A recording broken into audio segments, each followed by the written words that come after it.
Begin the Gemara today on Daf Ayin Aleph, about 10 lines into the Yamud. Goes back to what we learned before. Gemara brought a Braise, the source for this, that an oral person that's uncircumcised, a Kayin that's uncircumcised, can't eat Truma. So before we discuss Rabbi Eliazar's opinion, now the Gemara will explain Rabbi Akiva's opinion. Amar, we learned before in the Braise, Rabbi Akiva said, Einit Tzarech, you don't need a Gzeira Shavet to learn this from Korban Pesach, like Rabbi Eliazar said.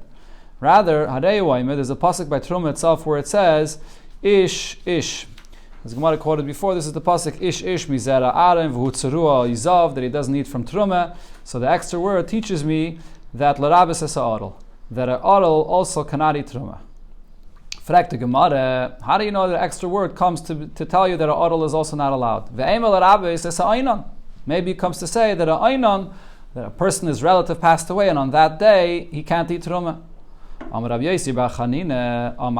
there's another pasuk that says an exclusion. V'chol that only a zar, if you're not a kayin, you can't eat truma, which means zaras amarti lecha. If you're a zar, you can't eat truma, but v'layaninas. If you are a kayin, but you're an aynan, you could eat truma. So I have ish to include an adol, and I have the pasuk of v'chol to exclude an aynan. So maybe let's reverse this. Eime v'loyareilus. Maybe say when it says v'chol zar that only a zar can't eat truma, but a kain, which is an adol, could eat. Says the Gemara, no, but haksiv ish ish. I have the pasuk ish ish to say that an adol cannot eat truma. But now the question is, umar isa, what do you see to learn the drashas in this way, that the pasuk that comes to include that an adol cannot eat truma, so it goes dafka on an adol and not an aynan, and the pasuk that says v'chol zar, then you're putting it dafka that an aynan could eat truma, and you're not putting it on an adol. Says the Gemara, like we learned this yesterday in the Gemara before, mistavre, it's more logical to say, areilas havele rabuye, that we are going to add and say that an adol cannot eat truma because an adol is more stringent than an aynan. Shekain, and the Gemara here gives a siman, maisim krusim bidvar ha'eved. What is this a siman for? Number one, mechusa maisa. In order for him to not be an adol, you have to do an action. You have to make a bris. And also, maisa begufay. This is an action that has to be done in his body, something that's lacking in his body itself. And also, vanish karis.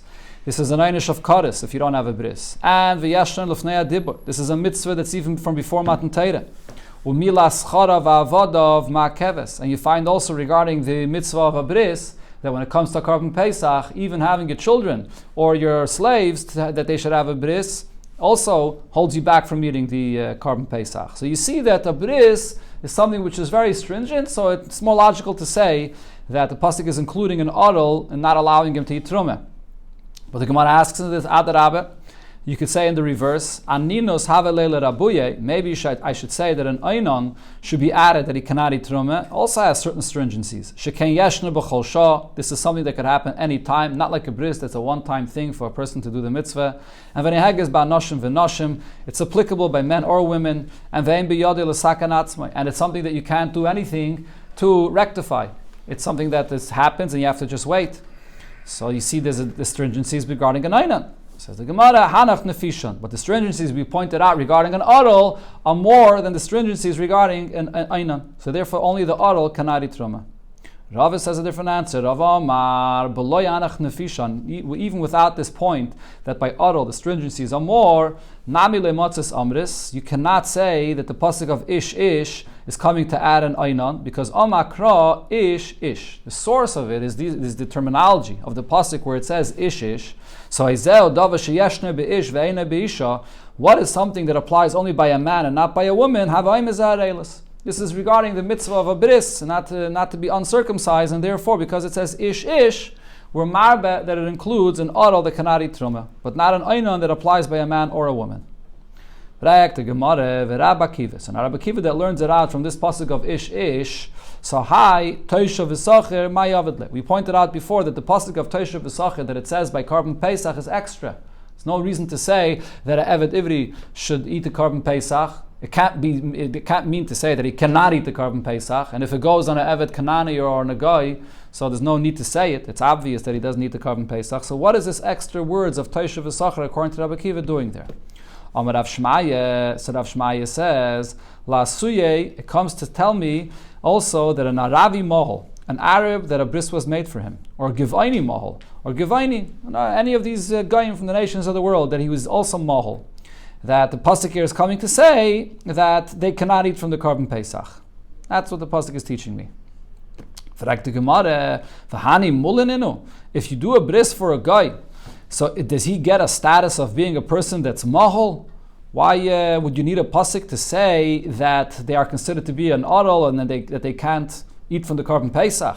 We learned in a Mishnah which tells us that a guy that has a bris, he's not called a mahal. He doesn't get that status at all. Why? The Mishnah there says as follows: Kainam sha'ani nena la'reilim. A person makes a neder. Kainam is a lashon of a neder, that I will not have any benefit from someone that's uncircumcised. Mutter ba'arei Yisrael. He's still allowed to have a no of Yidden that did not have a bris. But va'aser b'mulei avdei kechavim. But it will be forbidden for him to have hana from a guy that did have a bris. So what does that show you? A Yid that does not have a bris, so for whatever reason he couldn't have a bris, he's not referred to as an adol. He couldn't have a bris, but when the person said this lashon in his neder, Rashi says when it comes to a neder, the rule is you have to follow the way people speak. Lashon b'nei yadam. When a person says adol, he meant a guy. He didn't mean a yid. So therefore, even if it's a yid without a bris, you can still have a na from him. And a guy, even if he did have a bris, he's still considered to be an adol. And the same thing also if you say kainam sha'ani nena lemulin, a person says I'll not have a na from anyone that had a bris. So mutter b'mulei avdei kechavim, it will be allowed for him to have a na from a guy that had a bris because he's still called an adol. V'asa ba'arei Yisrael, and he will not be allowed to have a na from a yid that did not have a bris because he did not mean a yid. He did not mean this yid that did not have a bris. That's not included in this. Now, even this arei Yisrael are also considered to be mulin. So, what do you see from here? By a guy, you can't say that a guy had a bris and that means something, and therefore you should need a special pasuk to say that he doesn't eat from the carbon Pesach.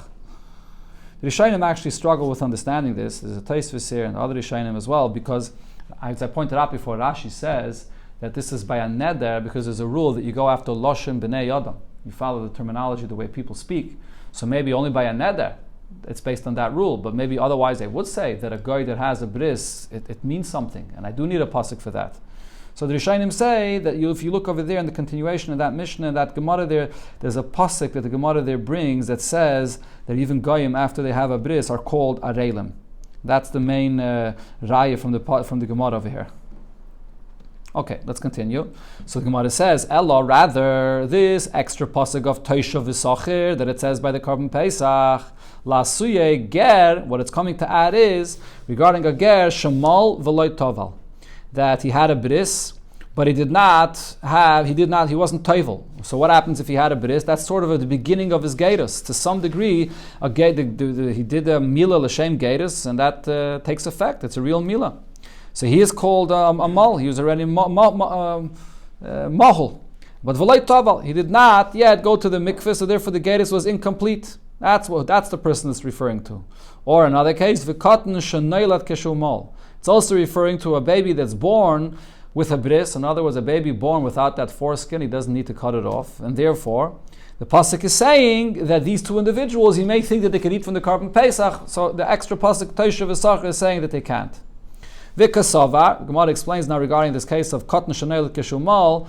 So Rabbi Akiva holds tzarech lahatif mimenu dam bris, that a child that's born with a bris, but you still have to have some blood come out in order for him to be considered to be fully mahul, and therefore without this, he can't yet eat from the carbon Pesach.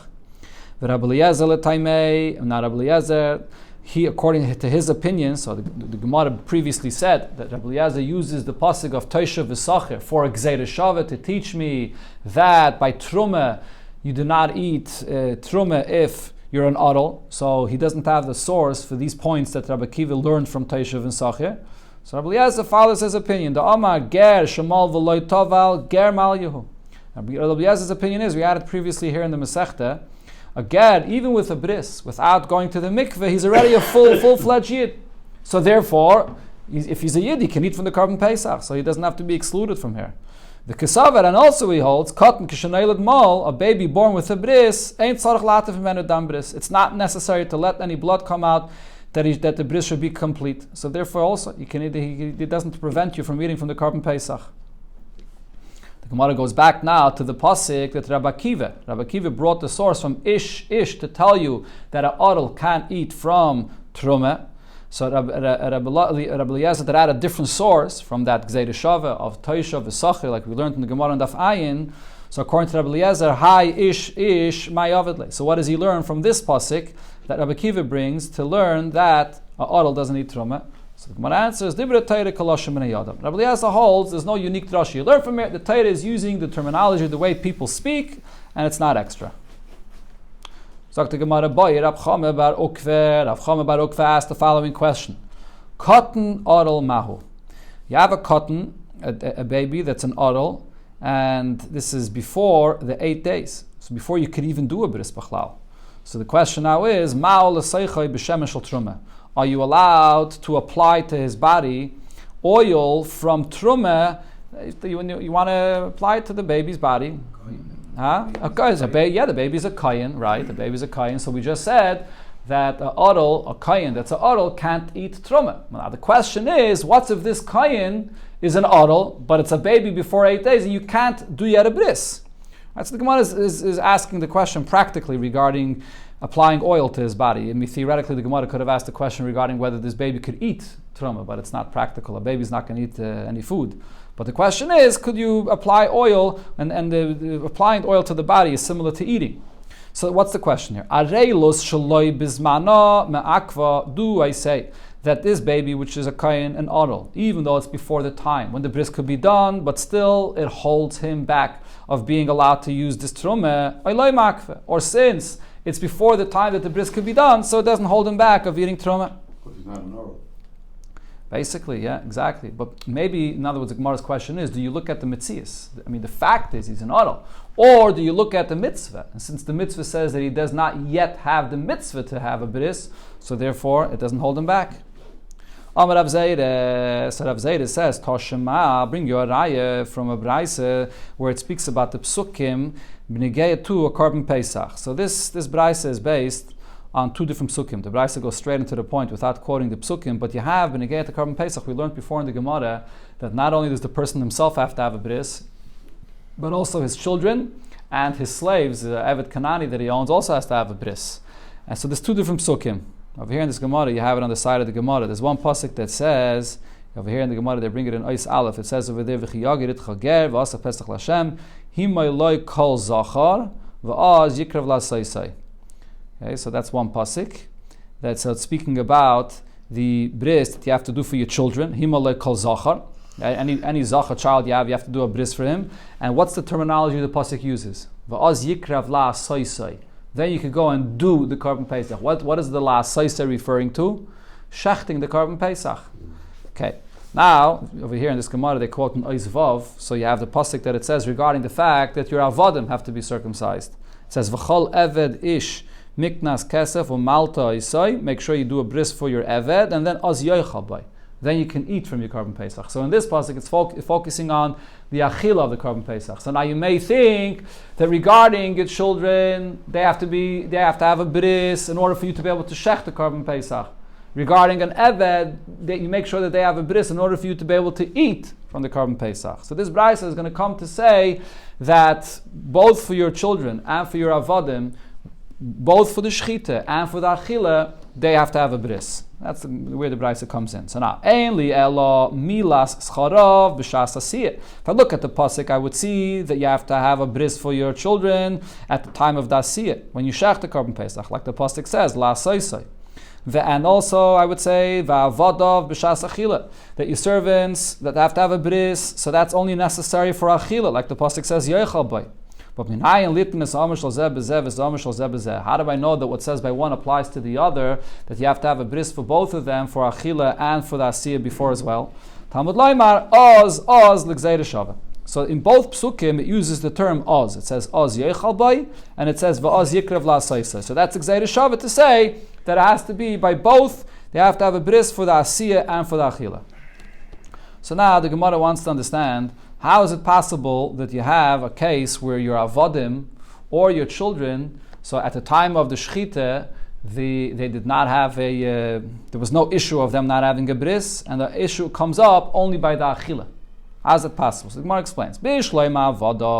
Regarding this, that it says for your slaves, that you have to see to it that even for the achila, that they have to have a bris, and by that, even if by the asiyah, it was not a problem at all. How is that possible? So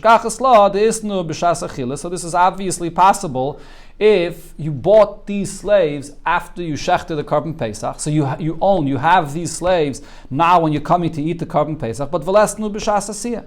And they were not there. You didn't own them when you shechted the Korban Pesach. So that's what the Bryce is coming to say, that you have to, even in the simple pshat of the pasuk, that you have to see to it that these are vadim that even though you did not own them before when you shechted, you bought them later at the time of the achila, but you have to see to it that they should be with a bris in order for you to be able to eat. Malacha, he bought them. It's not a malacha. I mean, you can buy an eved, No, you're allowed to buy an eved Pesach out of Pesach. So kivin the zavnino beini. He bought these avadim in between. Elo, but the question over here is zecharov the isnu b'shas achile. But to say that there's a case that you have your children that need a bris, and that you have that child born at the time when you're eating the Korban Pesach at night.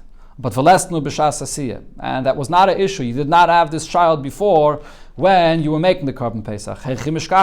So what exactly is the case over here? So lav, don't you think the case over here is the isyaled bein asiyah la'achila, that the baby was born between the asiyah and the achila. The baby was born in the afternoon, Erev Pesach in the afternoon. At the time when you shechted the Korban Pesach, he wasn't born yet, and then the baby is born, and now at the time when you're eating the Korban Pesach, you have a child without a bris.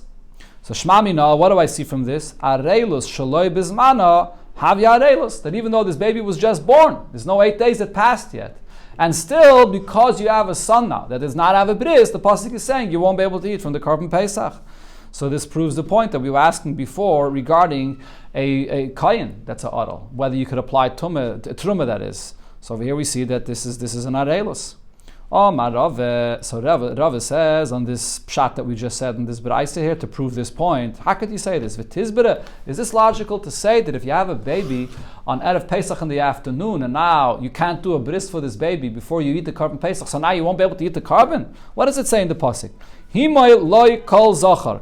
Make a bris for every zachar that's born. And then the pasuk says, "Va'az yikrav la'saisa." Then you can bring the Korban Pesach. Amar Achmana. That's what the Torah tells you. Va'az yikrav la'saisa. Then you bring it. V'hai lav bar mehilahu. The Torah is commanding you to make a bris and telling you when you fulfill the mitzvah, then you can bring a Korban Pesach. But this child just was born now, and you can't do the bris. So how can you say that the Torah is going to prevent you from eating the Korban Pesach because of a baby that was just born, and you can't do a bris yet? That can't be the pshat in this B'raisa. So you can't prove anything from here when you get to the status of an oral by truma when it's before 8 days. Hello. So therefore the Gemara says, and here the Gemara is going to bring a few different options, a few different answers to explain how is it possible that you have the baby that's born already from before, but yet by the time when you're shechting the Korban Pesach, you couldn't make a bris, and by the time when you're eating the Korban Pesach, you could make a bris. So what's the case? So the case in this B'raisa is this is a baby that's recovering from a fever. If the baby has a fever, you can't make a bris, and therefore, by the time when you were shechting the Korban Pesach, the baby had a fever, so you couldn't do the bris. And when it comes to the time of eating the Korban Pesach, he recovered, and now you could do the bris. So the Gemara asks, no, 1 second. The halacha is that when a baby recovers from a fever, you can't make a bris right away. Kol shiva. But you have to give him 7 days to wait for him to be able to make a bris. And the Gemara brings the Alma Shmuel, because Shmuel said regarding a case where a baby has a fever, if he recovered from a fever, you have to wait 7 days in order to do the bris. So how can you say that that's the case, that he recovered between the shechting and the eating of the Korban Pesach? So the Gemara answers, so that's the case over here is the Yavinan Lake Kol Shiva. This baby already recovered from before, and we're giving him 7 days. So, and now today is the 7th day. So therefore, today the bris could be done, but it couldn't be done from before you shechted the Korban Pesach. When the Gemara asks right away, 1 second, if this is the 7th day, so do the bris right away in the morning. Why is it saying that you could only do the bris by the time of Achila and not at the time of Asiyah, and that's what we need a special pasuk for? You could do the bris in the morning. Says the Gemara, no, you can't, because be'inon me'eis leis. This halacha, that the baby that had a fever, and you have to wait 7 days to do a bris, you have to wait 7 full 24-hour periods from when the fever stopped. If the fever stopped 5 o'clock in the afternoon, so you're not going to be able to do the bris until 7 days later, full 7 days that passed, 5 o'clock in the afternoon. You're not going to be able to do the bris in the morning. And that's the case over here. So when the carbon was shechted, you couldn't do the bris yet, and then when they come the time to eat the carbon Pesach, then they can do the bris. What about a baby who's born on the 14th, just before the Korban? So that's not an issue, b'chlal. So that the Gemara said before, that's not an issue because you don't have the mitzvah yet. It's within the time, before 8 days, so that you don't have the mitzvah, b'chlal. Frag the Gemara, is this true that you have to wait full 7 days, 24-hour periods? But V'atani Luda taught and said as follows. The name of a Chacham, Rashi says, Yayim hivra oisai ki yayim hivaldai. The day that a baby becomes healthy, that she recovers from, he recovers from a fever, is like the day that the baby is born. So what's this comparison? What was he saying? My love, don't you think what he was saying was,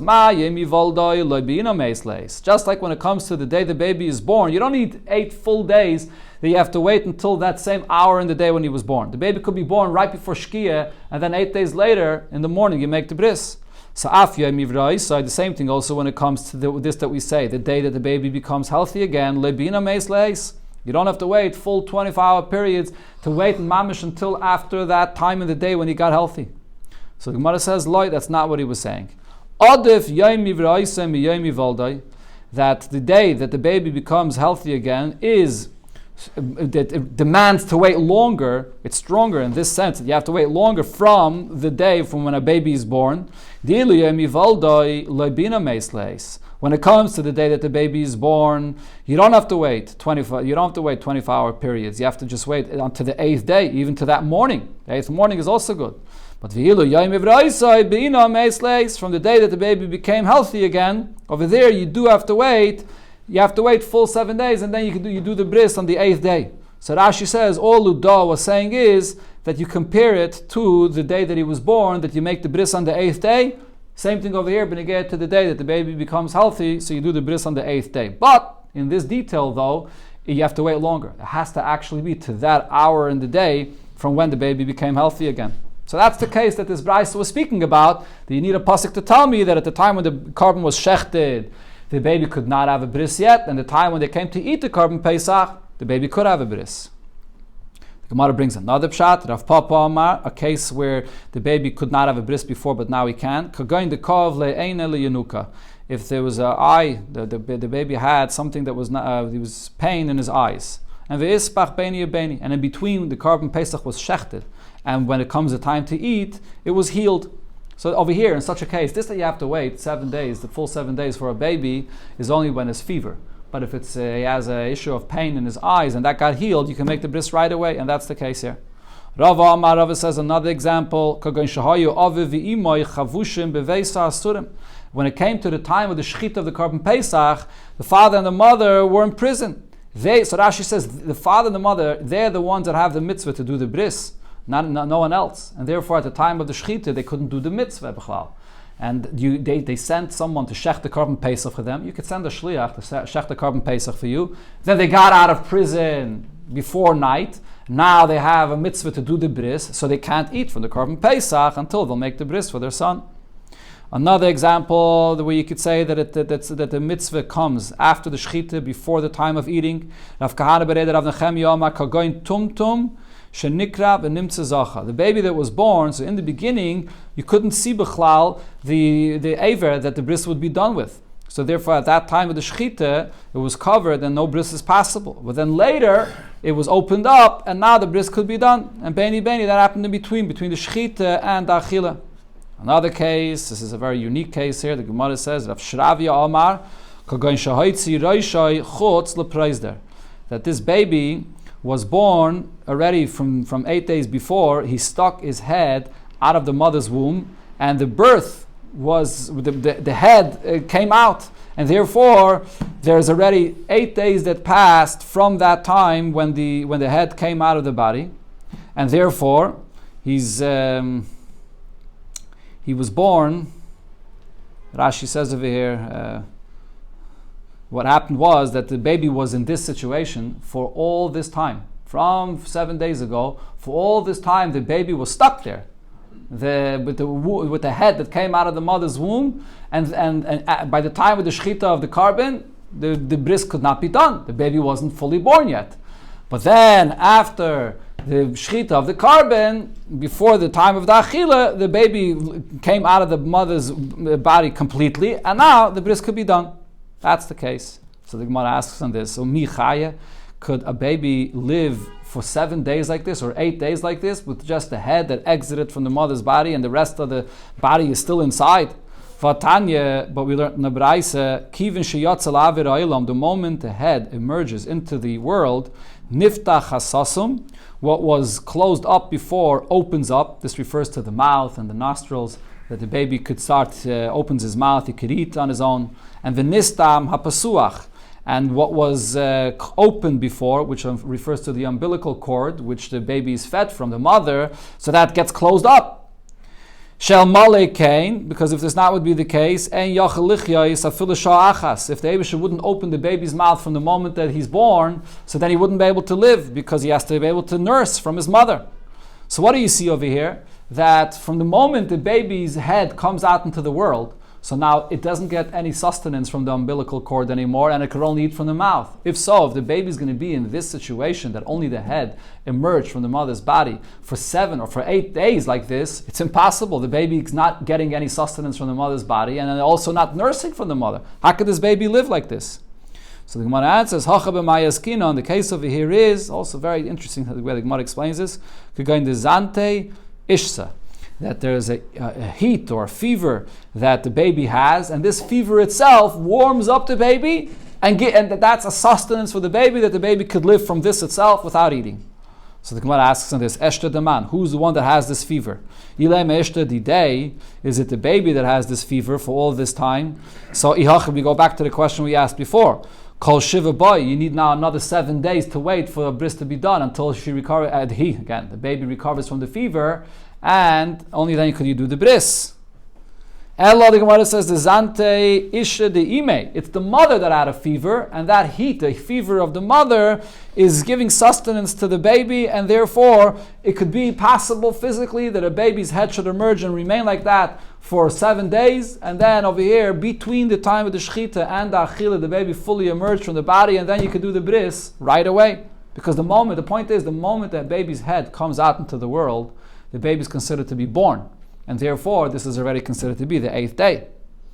Another answer the Gemara says, how is it possible for a baby to live in this situation for 8 days without eating? Hanamili, when is it true what we said before, that the baby can't live without eating? If the baby doesn't cry. But if the baby does cry, he could live in such a situation. So the Mefarshim say, when the baby cries, that itself heats up the body of the baby and he can eat.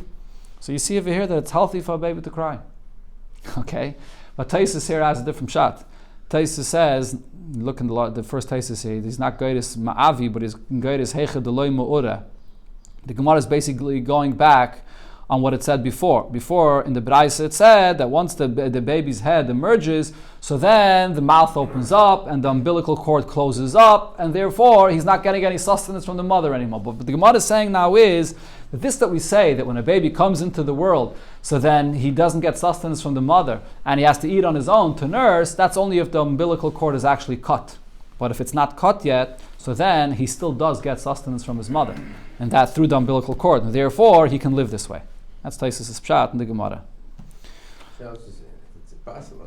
Huh? Okay, Begashmius, fragst mal Shaila. Okay, interesting pshat, as sagt the Gemara. Weiter, sagt the Gemara, Rabbi Yechanan Mishum Rabbino. So he said in the name of Rabbino, Orel Mekabel Azah. Going back to the halacha of a kohen eating truma. So a kohen that's an orel, and he wants to be able to be toir to eat truma, or actually, this is not only regarding a kohen. Rashi says that this is even regarding any Yisrael. He wants to be metayir himself, to sprinkle upon him the waters from the Para Aduma. So even though he's an orel, you can sprinkle upon him those waters, and it'll be metayir him from a tumas meis, even though he's an orel. And you don't say that after he has a bris, you're going to have to sprinkle upon him the waters again. How do we know this? Shekei matzinu b'aviseinu, we find this by our ancestors, shekiblu hazah keshehein arelim, that they were sprinkled upon with these waters even before they had a bris. How do we know this? Shenema, the pasuk says, and this is talking about right when the Yidden came into Eretz Yisrael the first time. So over there it says in Yeshua, v'ha'am olim min hayarden basal ha'chaydesh. The Yidden came out of the Yarden. They came into Eretz Yisrael on the 10th day of Nisan, Chaydesh Harishain, the Chaydesh Nisan. So that's when they came out of the Yarden on Yud Nisan. Now basara loy mihili. On that 10th day, they did not make a bris. So as we're going to see soon, the Gemara is going to explain, when the Yidden were in the Midbar, they did not have a bris. So many of these Yidden, or if not most of the Yidden, did not have a bris at all. So on that 10th day itself, they did not make a bris. Why not? Mishum chol shadorcha, because of their weakness of the traveling of the way, they couldn't make a bris on the 10th day itself. So when did they make a bris? On the 11th day, on the next day, they made a bris. So by the way, this is another unique thing about Yud Aleph Nisan. Yud Aleph Nisan is the day that all of Klal Yisrael made a bris when they entered into Eretz Yisrael. Now Hazah eimis avad lahu. But when was there the waters of the Parah Adumah sprinkled upon them to be mitayir them, to be able to make the carbon Pesach? So Rashi here says, how do we b'chlal know that they had to have the Hazah to be mitayir them? Who says they were tameh? So Rashi says, well, we know that all their parents passed away in the Midbar, so they had to bury their parents, so they became tameh from their parents that passed away in the Midbar, and they never had a chance. They never made a Parah Adumah there. So when did they do the Hazah? So lav keshehein arelim, won't it come out that they did the Hazah already from the 10th day before when they're arelim? Why? Why from the 10th day? So Rashi explains, because the latest you can do the Hazah would be on Yud Nisan. Because what's the halach of Hazah? When you do Hazah for a person that's a Tmei Meis, you have to do it on the 3rd day and on the 7th day. So they would have to do it on the 3rd day to wait to be sure that they're tahir for 3 days, and then that would be the first Hazah would be on Yud Nisan. Then you have to wait another 4 days from Yud till Yud Daled. Then that would be the 7th day, and the second Hazah would be on Yud Daled, and then they could eat the carbon Pesach. So the last chance they have to do the Hazah is on Yud Nisan. And when was the bris done? On Yud Aleph Nisan. So here you see that the Hazah was before they had a bris. Says the Gemara, how do you know? Pesach klal. Maybe that year they didn't bring a carbon Pesach at all because of this issue. So the Gemara says, no, that can be the chsiv. The pasuk there says, Vayasu Pesach, that they did bring the carbon Pesach. Maskef lo Marzutra, but Marzutra still asks, how do you know they did Hazah or that this Hazah would work? V'dilma Pesach haba b'tumah. Maybe they brought the carbon Pesach, but it was brought b'tumah. As we know, if you have roiv of the tzibur that's tameh, you can bring the carbon Pesach b'tumah. Amalei Rav Ashi, so Rav Ashi says, no, Tanya behedye, we learned in the Braisa clearly, Malu v'tovlu v'asu peschein b'tara. They had a bris, and they also had tefillah, and they brought their Pesach b'tara. So therefore we see here that the Hazah was done before the bris, so that proves that the person that's a oral, that you do Hazah, it takes effect. Amar Rabbi Bar Yitzchak says, another thing that we learn from what it says there in Yeshua, Amar Rav, in the name of Rav, le'nitna priyas mila la'Avram Avinu. The mitzvah of Priyas Mila was not given to Avraham Avinu. There are 2 parts to the mitzvah of Mila. There's cutting off the foreskin, but then there's also revealing, pulling it back to reveal the Aver more. So that extra added part of Priya, to pull it back, to uncover it, that is not a mitzvah Avraham Avinu had. How do we know? Shenemar, because if you hear in the pasuk, the Eibush is commanding Yeshua to make a bris. Be'esa hi Omar Shem al Yeshua seilach al char v'surim v'goyim, prepare the knives that you need for the bris and do a bris for the Yidden. Why does the Eibush have to command them to make a bris? The Yidden had the mitzvah from the time of Avraham Avinu. So the Gemara understands he's commanding him this new aspect of the mitzvah, which is Priya. The Mefarshim actually point out, and the Rishonim say this, it doesn't mean that Yeshua got this mitzvah at this point, because a Navi can't be mechadish a mitzvah. But this was a halach l'Moshe Misinai already. This was nischadish, this mitzvah of Priya was nischadish Moshe Misinai, and here David is telling Yeshua to fulfill this. Fragt the Gemara, how do you know that this is like a new mitzvah that David is giving you, a new aspect to the mitzvah here, to do Priya? Maybe the Eibush is simply telling Yeshua, there are many of Klal Yisrael that they did not do a bris yet, so you should make them a bris now. There's a pasuk that says regarding the Yidden when they left Mitzrayim, so the pasuk says all those Yidden that came out of Mitzrayim, so they had a bris done for them. But then the pasuk continues, all those that were born in the midbar, that's a continuation of the pasuk. Those that were in the midbar, that were born there, did not have a bris done for them. Huh? They were traveling. The Gemara will soon say why they couldn't have a bris. So maybe that's all it's saying. But how do you know that the command to Yeshua is that there's a new part to the mitzvah? So the Gemara says no. The diak is because it's imkei my shuv. There's an extra word that it says shuv. Go do the bris again. It sounds like that even those that made a bris, you have to do it again because it wasn't fully done, because now there's a new part, the priya, to uncover it fully. They were all dead, though. Huh? They were all dead. Those that came out from Mitzrayim. Only those that were 20 years old by the time of Meraglim. There could have been some that... Ella, says the Gemara, lav lepriya. So that teaches me that there's this new part of the mitzvah, which is the priya. So the Gemara asks, now, regarding that pasuk, besides the word shuv, that it says that you should do it again, the pasuk there says, V'shuv mail as b'nei Yisrael shenis. So, my shenis. What does it mean when it says a second time? It's also an extra word.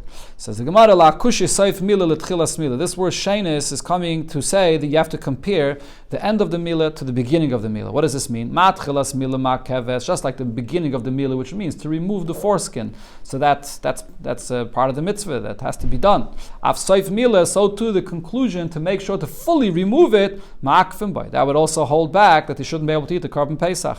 The Tnan, as we learned in the Mishnah, Eilu hein tzitzin ama'akfin es hamila. So these are tzitzin, leftover shreds of the foreskin that are there that will hold back that the meal is not complete. Basar achayfe es roiva tore. If there's still any flesh from the foreskin that covers most of the tip of the aver. And ve'en oichel betrume, and he can't eat trume if it doesn't remove it. And Amar Avina v'teimer Rav Yirmiyah bar Abba Amar Rav, he says basar hachayfe es roiv goiva shalatore. What this means is, what's tzitzin ma'akfin, what's the flesh that still is ma'akiv, that the bris is incomplete, if it's still covering most of the height of the aver, at the tip of the aver. It doesn't have to be covering most of the circumference of the aver, but most of the height of the aver. So that's another halacha that we learn from this pasuk when it says the word shenis. Now, why the Yidden did not make a bris in the midbar, that's a continuation of the Gemara here, and we'll learn in Mitzvah Shem tomorrow.